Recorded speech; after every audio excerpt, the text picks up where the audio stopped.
Hello student, परमाणु education hub में आप सबका स्वागत है। आज हम आपके लिए लेके आए हैं कक्षा 11 विषय भौतिक शास्त्र के कुछ ऐसे इम्पोर्टेंट क्वेश्चन जो कि आपको 100% आपके प्रश्न पत्र में देखने को मिलेंगे। ये रियल पेपर में आने वाले क्वेश्चन है। तो हम इसमें मैं आपको 6 से 16 तक के सारे आंसर बताऊंगी। तो हमारा पहला प्रश्न रहेगा इसमें, यानी कि प्रश्न संख्या 6, विमीय विश्लेषण की सीमाएं। तो इसकी सीमाएं होगी, यदि सूत्र में कोई विमाहीन नियतांक आता है तो उसका मान इस विधि से ज्ञात नहीं किया जा सकता। सेकंड है, विमीय विश्लेषण विधि से ऐसे सूत्रों को स्थापित नहीं किया जा सकता जिसका कोई विमीय नियतांक हो। नेक्स्ट क्वेश्चन है हमारा प्रश्न संख्या 7, सदिशों के योग का त्रिभुज नियम। तो इसका आंसर हो जाएगा, यदि दो सदिशों को किसी त्रिभुज की दो संलग्न भुजाओं द्वारा परिणाम और दिशा में एक ही क्रम में प्रदर्शित किया जाए तो उनका परिणाम सदिश परिणाम और दिशा में त्रिभुज की तीसरी भुजा द्वारा विपरीत क्रम में प्रदर्शित होता है। ये ही क्वेश्चन आपके एग्ज़ाम में आपको देखने को मिलेंगे। तो इनका आंसर अच्छे से नोट कर लीजिए, क्योंकि इस तरह के आंसर जब आप लिखेंगे तो आपको बहुत ही अच्छे नंबर प्राप्त होंगे। और अगर आप हमारे चैनल पर नए हैं तो हमारे चैनल को सब्सक्राइब करें, बेल आइकन को प्रेस करें। प्रश्न संख्या 7, ये इसका पूरा कंप्लीट आंसर है, इसी तरह से आपको लिखना है। नेक्स्ट है हमारा प्रश्न संख्या 8 का आंसर। प्रश्न इसका हो जाएगा, ऊर्जा संरक्षण के नियम। तो ऊर्जा संरक्षण के नियम के अनुसार ऊर्जा को न तो उत्पन्न किया जा सकता है और न ही नष्ट किया जा सकता है। इसे केवल एक रूप से दूसरे रूप में परिवर्तन किया जा सकता है। ये बहुत ही इंपॉर्टेंट क्वेश्चन है, प्लीज़ इन्हें अच्छे से नोट कर लीजिए ताकि आपको एग्जाम में हेल्प हो सके। ये रियल पेपर से लिए गए हैं। प्रश्न संख्या 9 का उत्तर है, कोणीय संवेग संरक्षण नियम। इस नियम के अनुसार यदि किसी घूमते हुए पिंड या निकाय पर कोई बांधा बल आघूर्ण न लगाया जाए तो उसका कोणीय संवेग नियत रहता है।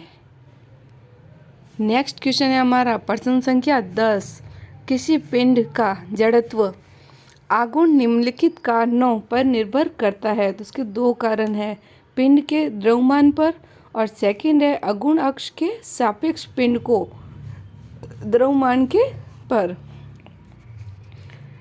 प्रश्न संख्या 11, ये 16 के 16 क्वेश्चन आपको आपके प्रश्न पत्र में देखने को मिलेंगे। प्रश्न क्रमांक 11 का उत्तर है, पलायन चाल वह न्यूनतम वेग जिससे किसी ऊर्ध्वाधर ऊपर फेंकने पर वह वापस पुनः कभी पृथ्वी पर न आए अर्थात अंत में चली जाए वस्तु की वेग या चाल को पलायन चाल कहते हैं। नेक्स्ट क्वेश्चन है हमारा प्रश्न संख्या 12 का आंसर, बर्नौली का प्रमेय।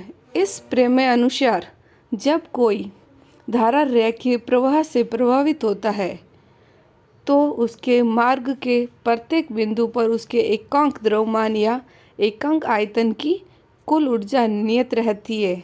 इसे बर्नौली का प्रमेय कहते हैं। नेक्स्ट हमारा प्रश्न संख्या 13, किसी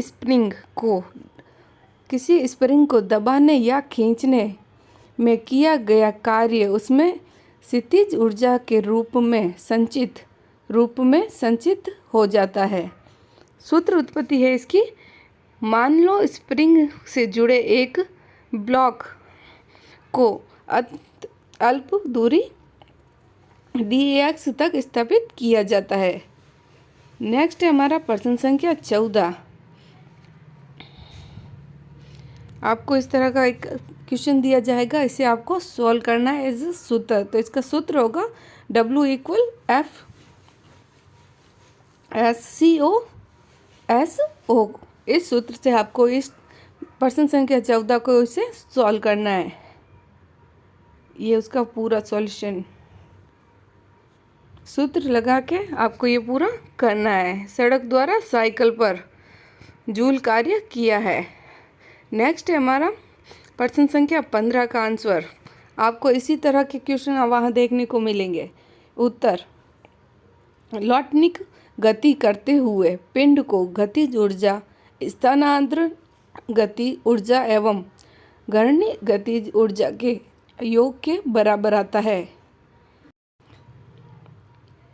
ये आपको यहाँ पे समझ दिया गया। और पिंड का द्रव्यमान, ये इसका प्रश्न संख्या 15 का पूरा सॉल्यूशन अगर आप इसी तरह लिखेंगे तो आपको पूरे नंबर मिलेंगे। मैं अभी भी बता रही हूँ आपको, ये आपको इसी तरह से लिखना है। नेक्स्ट है हमारा प्रश्न संख्या 16।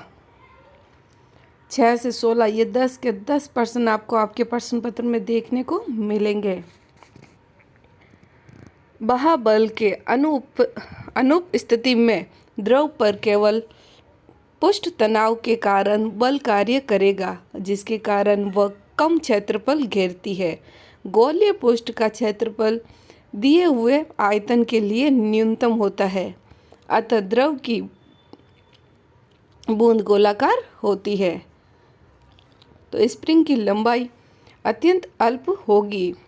यह माना जाता है कि प्रत्यन बल अपरिवर्तन हो जाता है, अतः स्प्रिंग की लंबाई में अत्यंत अल्प परिवर्तन dx करने पर बल द्वारा किया गया कार्य, ये कार्य यहाँ पे सॉल्व करना है आपको।